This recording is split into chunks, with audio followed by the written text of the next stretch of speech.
சென்னையில் கடந்த 3-4 மணி நேரமாக பெய்து வரக்கூடிய கனமழை காரணமாக சென்னை நகர் முழுவதும் பரவலாக கனமழை பெய்து வருகிறது. அந்த வகையில் சென்னை OMR சாலையில் இருக்கக்கூடிய பெருங்குடி இருக்கக்கூடிய பிரதான சாலையில் நாம் இருக்கிறோம்.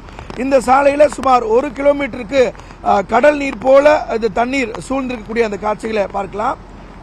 வேர்ல்டு ட்ரேட் சென்டர் சொல்லக்கூடிய அந்த வர்த்தக மையத்திற்கு அருகே இருக்கக்கூடிய இந்த சாலையில் ஒரு கடல் போல காட்சி அளிக்கிறது. இந்த பிரதான சாலை இது வழியாகத்தான் பொது போக்குவரத்து உள்ளிட்ட வாகனங்கள் இயங்கக்கூடிய ஒரு போக்குவரத்து. இன்னும் இந்த பகுதியில் முழுவதுமாக போக்குவரத்து நிறுத்தப்படவில்லை. தொடர்ச்சியாக இந்த வெறும் ஒரு அரை மணி நேரத்தில் தண்ணீருடைய அளவு தொடர்ந்து அதிகரிச்சுட்டே வருது. நேரலைக்கு தயாராவதற்கு முன்பு இருந்ததை விட சரியாக 15 நிமிடத்தில் தண்ணீருடைய அளவு கணிசமாக உயர்ந்திருக்கிறது. மழையும் தொடர்ந்து இந்த பகுதியில் இடைவிடாமல் பெய்து வருவது காரணமாக வாகன ஓட்டிகள் கடுமையான சிரமத்திற்கு பிறகு இந்த சாலையை கடக்க முயற்சிக்கிறாங்க. சிலர் இந்த சாலையை கடக்க பயந்து யூட்டன் பண்ணி மறுபடியும் போகக்கூடிய காட்சிகளை பார்க்குறோம். அதில் குறிப்பாக சில பொது போக்குவரத்து கூட இந்த வழியாக செல்ல முடியாத சூழல் இருக்குது. பெரிய அளவிலான சற்றே உயர்ந்திருக்கக்கூடிய பேருந்துகள் சாலையில் இந்த ரிஸ்க் எடுத்து வண்டியை இயக்குறாங்க.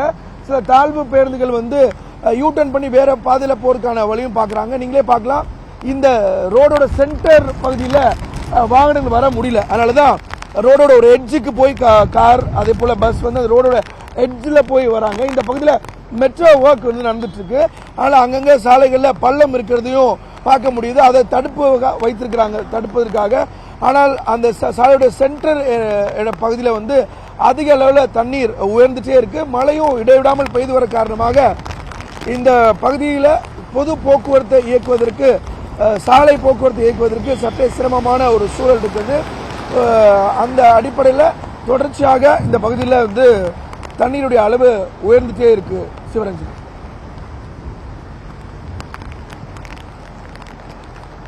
தொடர்ந்து பெய்து வரும் கனமழையின் காரணமாக மகாபலிபுரம் பகுதியில் பார்த்தீங்கன்னா அதிக அளவு தண்ணீர் தேங்கி நிற்கக்கூடிய காட்சிகளை பார்க்க முடிகிறது. நம்ம காலையில பார்த்தோம், ECR சாலையில விரிச்சோடு இருக்கக்கூடிய நிலையில இந்த நாம மகாபலிபுரத்துல உட்பகுதியில் இருக்கிறோம். இங்க பாத்தீங்கன்னா எந்த அளவு தண்ணீர் தேங்கி இருக்கிறது அப்படின்றத நம்ம ஒளிப்பதிவாளர் விக்னேஷ் காட்டிட்டு இருக்காரு. தண்ணீர் சாலைகள்ல அதிக அளவு தேங்கி இருக்கிறதுனால வாகனங்களை பொறுமையாக போக சொல்லி அந்தங்க பகுதிகளில் இருக்கக்கூடிய போலீசார் எச்சரிக்கை விடுக்கக்கூடியதும் நம்மளால பார்க்க முடிகிறது. குறிப்பாக இந்த பகுதிகளில் சூறை காற்றும் அவ்வப்போது வீசுகிறது அதிகமாக. அதனால மரங்கள் எங்கேயாவது சாலைகளில் விழுந்துவிடும். அதனால வாகன ஓட்டிகள் தேவையில்லாமல் வெளியே வர வேண்டாம். அதே போன்ற மக்களும் தேவையில்லாமல் வெளியே வர வேண்டாம் என்று எச்சரிக்கை விடப்பட்டிருக்கிறது. ஒரு 10 மணிக்கு மேல இந்த பகுதி சாலை போக்குவரத்து தடை செய்யப்படும் என்று காவல்துறையினர் தெரிவித்திருக்கிறார்கள். தொடர்ந்து பெய்து வரும் அதிகனமழையின் காரணமாகவும் கடல் சீற்றத்தின் காரணமாகவும் கடலோர கிராமங்களில் இருக்கக்கூடிய மக்கள் பாதுகாப்பான இடத்திற்கு வர வேண்டும் என்று வருவாய்த்துறையினரும் எச்சரிக்கை விடுத்து வராங்க.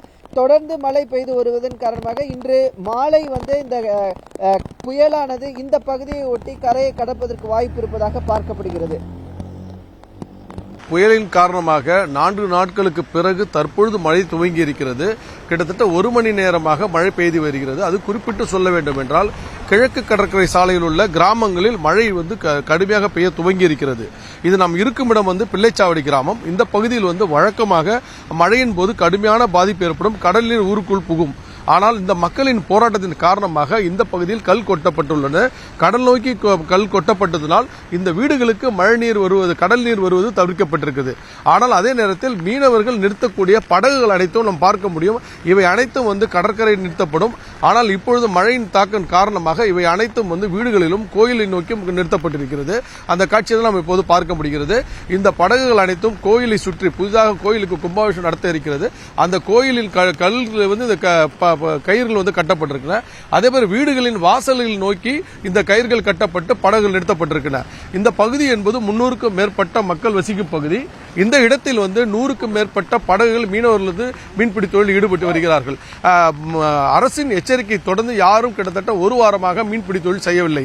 விசைப்படகுகள், பெருவளையிலான விசைப்படகுகள் துறைமுகத்தில் நிறுத்தப்பட்டாலும் சிறிய அளவிலான படகுகள் மீனவர் பகுதியில் தான் நிறுத்தப்படும்.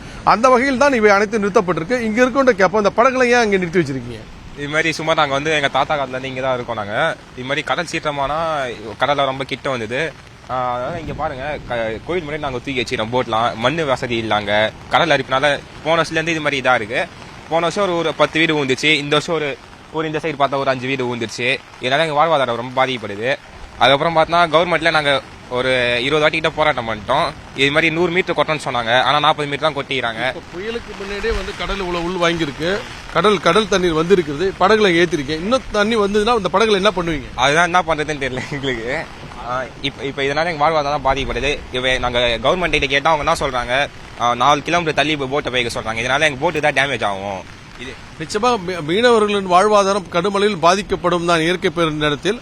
ஆனால் அவர்களது வலை மற்றும் படகுகளை பாதுகாக்க ஒரு பாதுகாப்பான இடத்தை அரசு ஏற்படுத்த வேண்டும் என்பதுதான் இப்பகுதி மக்களின் ஒட்டுமொத்த கோரிக்கையாக இருக்கிறது. நுங்கம்பாக்கம் பகுதியில் இருக்கோம். மழையின் அளவு எந்த அளவுக்கு இருக்கிறது அப்படின்றத உணர முடிகிறது. காற்றின் வேகம் ரொம்ப அதிகமா இருக்குங்க. அந்த அளவுக்கு நம்ம பயன்படுத்தக்கூடிய இந்த கொடையே தாங்க முடியாம போயிருச்சு. சாதாரண காற்றுக்கே கொடைகள் தாங்காது. ஆனா இது சூறைக்காற்று. இந்த சூறைக்காற்றுல மிக மோசமான அளவுல இந்த கனமழையானது இருந்து வருகிறது.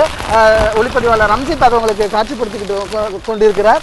சென்னையினுடைய நகர்ப்பகுதி முழுவதுமாக கனமழை, புயல் காற்று, சூறைக்காற்றுடன் வீசி வருவதை நம்மால காட்சிகளாக பார்க்க முடிகிறது.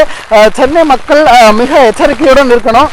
தாழ்வான பகுதியில் நீர் தேங்குவதற்கான வாய்ப்பு இருக்கிறது. காற்று வேகம் அதிகமாக இருப்பதால் சாலையில் இருக்கக்கூடிய மரங்கள் சாய்வதற்கான வாய்ப்பும் இருக்கிறது. அதனால் அதில் மிக எச்சரிக்கையுடன் இருக்க வேண்டும் மக்களும். ரொம்ப எச்சரிக்கையுடன் இன்றைய நாளை நாம் கடக்க வேண்டியது இருக்கிறது, இந்த புயல் கடக்கும் வரை. அது மட்டும் இல்லாமல் எங்கெங்கெல்லாம் இபி ஜங்ஷன் பாக்ஸ் இருக்கோ அங்கெல்லாம் போகாம ரொம்ப எச்சரிக்கையுடன் இருக்க வேண்டும். தொடர்ச்சியாக கனமழை சென்னைக்கு இருக்கும்ன்றத எச்சரிக்கையாக கொடுத்திருக்கிறாங்க. தீவிரமாக இருக்கிறது இந்த காற்றின் வேகம். மிகப்பெரிய ஒரு கனமழையானது சென்னை நகர் முழுவதும் தற்போது கொட்டி தீர்த்து வருகிறது. ஏறத்தாழ நம்ம 5 மணி நேரத்தை தாண்டி பேசிட்டு இருக்கோம். அந்த காலை உள்ள நேரத்துக்கு இருந்த காற்றின் வேகமும் இப்போ இருக்கக்கூடிய காற்றின் வேகமும் என்டையர்லி டிஃப்ரெண்ட். அந்த அளவுக்கு ரொம்ப ரொம்ப ஜாஸ்தியா இருக்கு மழையோடைய அளவு. காற்று வேகம் வந்து மிகவும் அதிகமாக இருக்கிறத நம்மளால உணர முடிகிறது. ஏன்னா சாலைகள் எங்கேயுமே வாகனங்கள் செல்லவில்லை. வெறு சில வாகனங்கள் மட்டுமே ரொம்ப அத்தியாவசிய தேவைக்காக செல்கிறது. மக்கள் யாரும் தேவையின்றி வெளிவர வேண்டாம் என்று அரசும் சொல்லியிருக்கிறது. மிகப்பெரிய கனமழையானது சென்னை நகர் முழுவதும் கொட்டி தீர்க்கிறது. கடந்த 1 மணி நேரமாக இந்த கனமழையானது நீடித்து வருகிறது. அடுத்த 1 மணி நேரத்திற்கும் இது நீடிக்கும் என்று சொல்லப்படுகிறது. காட்சிகளை நாம பார்க்கலாம். அதோடைய அசுரத்தனத்தை, அதோடைய ஆக்ரோஷத்தை நம்மால பார்க்க முடிகிறது. மிகவும் எச்சரிக்கையுடன் இருக்க வேண்டும். மீண்டும் நாம் சொல்லுவது அதுதான், மிகவும் எச்சரிக்கையுடன் இருக்க வேண்டிய ஒரு தருணமாக, ஒரு நாளாக இன்றைய நாள் வந்து இருக்க போகிறது. கனமழையை பொறுத்தவரை தொடர்ச்சியாக இருக்கும். புயல் மையப்பகுதி கடந்த பின்னரும் மழை இருக்கும். அதே போல புயலினுடைய 2ஆம் பாகம் வரும்பொழுதும் இதே போல கனமழை, காற்று, சூறைக்காற்றானது இருக்கும். ஆகவே ரொம்ப கவனத்துடன் இன்றைய நாளை வந்து நம்ம கடக்க வேண்டியது இருக்கு. காற்றின் வேகம் ரொம்ப ரொம்ப அதிகமாக இருக்கிறது என்பதை நான் பார்க்கிறோம். ஒரு 10வது மாடியிலிருந்து இதை ஃபுல்லாவே உங்களுக்கு காமிச்சிட்டு இருக்கிறோம். அந்த அளவுக்கு மிகப்பெரிய அளவுக்கு கனமழை வந்து நகர் பகுதி முழுவதுமாக கருமேகங்கள் சூழ்ந்து இந்த மழைப்பொழிவானது கொடுத்து வருகிறது.